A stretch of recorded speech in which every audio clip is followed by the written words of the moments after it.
Hello, movie friends. This is a Drafthouse Diary for Tuesday, September 16th, 2025, when I went to the Littleton Aspen Grove Alamo Drafthouse to see Zach Cregger's Weapons.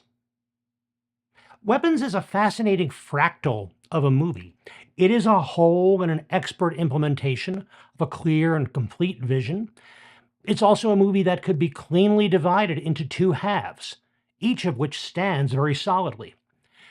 But then each of those sections is subdivided into a number of other stories, other segments, each of which is fascinating. The main division between the parts of this movie, the two halves, stems from the way in which this develops as a horror movie mystery, where the strange and inexplicable nature of an event is depicted.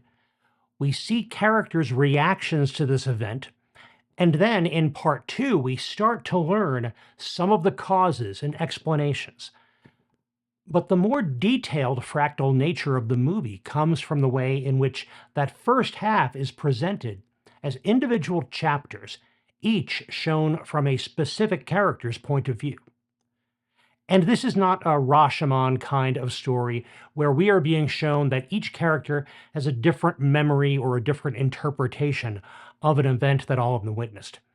Rather, it's highlighting the fact that no one character witnessed or experienced the same things at the same time. No one has the whole picture.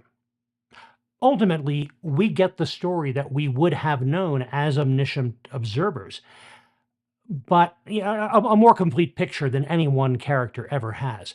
But we get it bit by bit through their experiences, which overlap in time, and they show us these different simultaneous events. It's a Lego kit that we can eventually assemble from the perspective of all these different characters.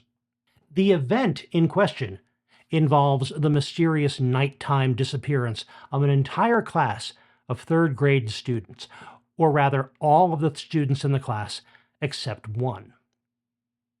A little past 2 in the morning, the children got out of bed, walked out their houses, and ran away towards some unknown destination. The parents and the rest of the community know this because of the nearly ubiquitous front door security cameras throughout the town, and the movie makes the subtle point that even that kind of surveillance doesn't necessarily keep people safe or explain every mystery.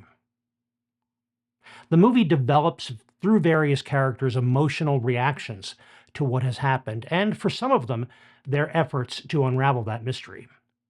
And eventually it gets to some scenes of brutal violence. I'm relieved to say that the depiction of physical violence did not really include violence directed toward any of the children involved in the story, although they are subject to brutal emotional and spiritual, supernatural assault. The second half of the movie is where we as the audience get to learn and understand the reasons behind all of this. And from that nearly final shift in perspective, we see the rest of the story play out as a more linear tale and a more straightforward supernatural horror story. But one that very definitely bears the weight of the story as it developed in that first half of the movie.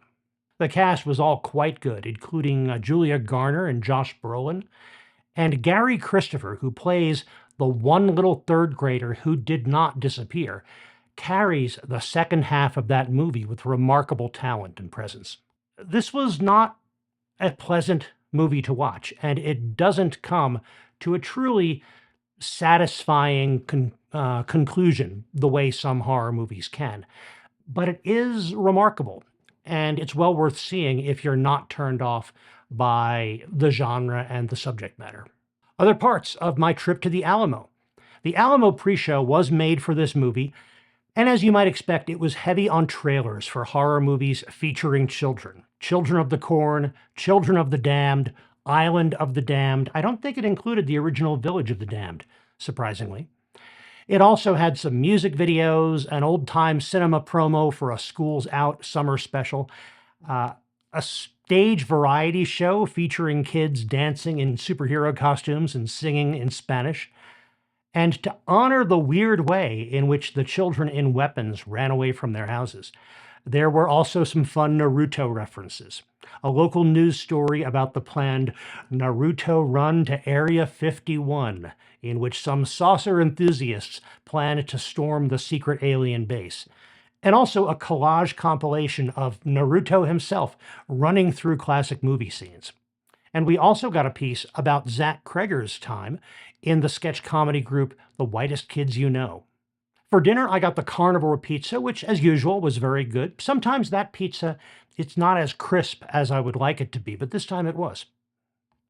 The theater was comfortable. The staff, as usual, was friendly and efficient. Service was pretty quick, even with a mostly sold-out auditorium. So this was, as I say, not a pleasant movie, but a good night at the movies. Thanks for joining me for this Drafthouse Diary.